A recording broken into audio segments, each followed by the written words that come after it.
વલસાડના વાપી શહેર યુથ કોંગ્રેસ દ્વારા રસ્તામાં પડેલા ખાડાઓમાં ભાજપનો કેસરીઓ લગાવી અનોખી રીતે વિરોધ પ્રદર્શન કરવામાં આવ્યું, જેમાં ભાજપે કરેલા ભ્રષ્ટાચારના નારા હાય હાય વાપી કી જનતા ખડ્ડે મેં, ભાજપ સરકાર મજે મેં ના નારા લગાવી સૂત્રોચ્ચાર કરી વિરોધ પ્રદર્શન કરવામાં આવ્યું. વિરોધ પ્રદર્શન દરમિયાન વાપી શહેર યુથ કોંગ્રેસ પ્રમુખ વરુણસિંહ ઠાકુર, વાપી નગરપાલિકાના વિરોધ પક્ષના નેતા ખંડુભાઈ પટેલ, જિલ્લા કોંગ્રેસ સેક્રેટરી ફરહાનભાઈ બોંગા, યુથ કોંગ્રેસ પ્રદેશ સેક્રેટરી સાદભાઈ બોંગા, અમિતભાઈ કામલે, બિપિનભાઈ તોમાર અને આ પ્રમુખ કેતન પટેલ સહિત આગેવાનો મોટી સંખ્યામાં હાજર રહ્યા હતા.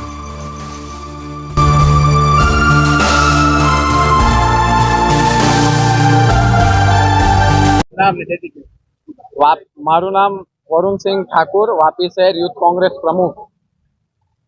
કોન્ટ્રાક્ટરો અને દલાલો વચ્ચે ચાલતી એટલે આપણી વાપી મહાનગરપાલિકા, હવે તો મહાનગરપાલિકામાં કહેવામાં બી શરમ આવે છે. વાપીની જનતાને જે જૂઠું બોલીને મહાનગરપાલિકાનું સપનું દેખાડતી અને પોતાના ઓફિસર જે અધિકારીઓ છે અને કોન્ટ્રાક્ટરોની મિલીભગતથી જે ડામરના રોડ 15 દિવસ પહેલા બનાવવામાં આવ્યા હતા, તે આપણા 2-3 જ વરસાદમાં જે જોવા મળે છે. દરેક રોડ પર, દરેક રસ્તા પર ખાડાઓ જોવા મળે છે. તેથી આ ભાજપની સરકારને આપણે જે વિશ્વાસથી જે જનતાએ એમને મત આપીને વિશ્વાસ, હાલમાં જ જે લોકસભાની ચૂંટણી ગઈ, જે આપણા સંસદ સભ્ય જે પોતાના જે મિટિંગો કરે છે સર્કિટ હાઉસમાં, જે બેસીને પોતાના આદેશ અધિકારીઓને કરે, તે આદેશનું બી અહીંયા ઉલ્લંઘન ખરેખર દેખાય છે. બીજું કે વાપી નગરપાલિકામાં કોઈ પણ જીતેલા જે ભાજપના સભ્યો છે તે એક પણ શબ્દ આજે બહાર નીકળીને નથી બોલતા. આજે અમારા માનનીય સાંસદ અને વિરોધ પક્ષના નેતા રાહુલ ગાંધી જો એક ટિપ્પણી કરી દે તો આ લોકો રસ્તા પર ખેસ પહેરીને 50ની સંખ્યામાં આવીને અમારા રાહુલ ગાંધીનું પુતળું બારીને અને વિરોધ પ્રદર્શન કરે. આજે કાં મરી ગયા ભાજપના જેટલા 37 વાપી નગરપાલિકાના જીતેલા સભ્યો છે? કાં છે? આવનારી 30 તારીખે વાપી નગરપાલિકામાં સામાન્ય સભા યોજવા જઈ રહી છે.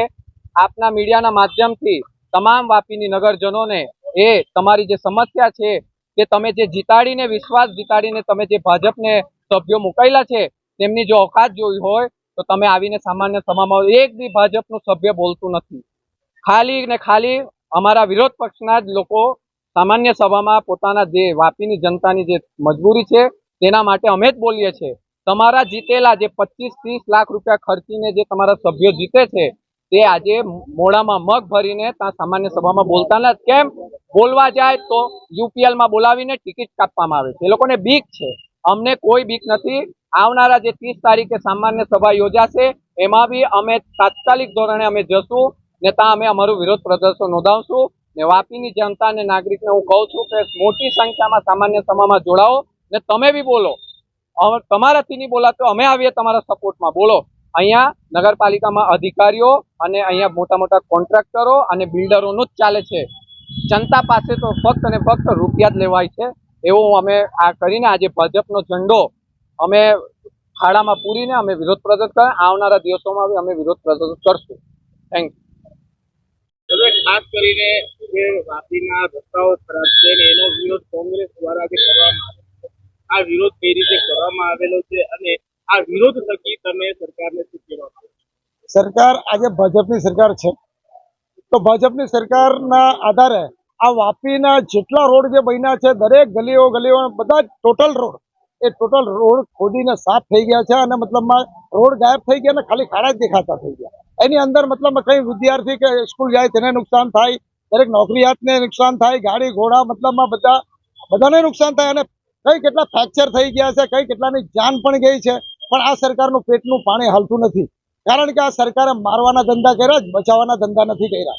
એટલા માટે આ રોડ મતલબમાં ખોદાઈ જાય, એમણે રિપેરિંગ બી કરવું નથી, ખોટા માણસ કોન્ટ્રાક્ટરને કોન્ટ્રાક્ટ આપી દે, કેવી રીતે રોડ સાફ થઈ જાય અને લોકોની જાન જાય એ સરકારને ગમતું છે. માટે આ બધો અમે આ ભાજપનો ઝંડો લહેરાઈને, ખાડામાં ઝંડો લહેરાવ્યો અને પછી અમે વિરોધ કર્યો.